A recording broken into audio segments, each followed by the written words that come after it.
Германците трошат минимално на намирници во споредба со остатокот од Европската унија, но и покрај тоа има се повеќе специјални понуди во продавниците. Стоките што се продаваат на овој начин стануваат се поважен извор на приход за трговските синџири. Новинарите на Арт ја пронајдоа Марлен Војтке во супермаркетот на ланецот Реве добро подготвена. Како и секоја недела, таа собира пропагандни летоци, ги споредува цените и онлайн рекламите, а потоа ги пребарува полиците во потрага по специјални понуди. Одамна нема купено кафе по нормална цена, им кажа таа на новинарите.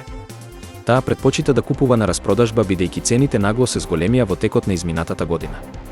Од друга страна, има се повеќе специјални понуди и таму може да се најдат големи попусти. Попустот е и промоција на производот за да можат клиентите да го сменат брендот што го купуваат.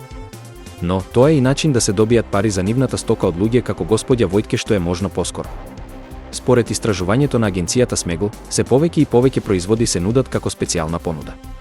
Kaufland е најактивна таму со околу 400 артикли неделно, едејќи има 250, синџирот Реве има 200.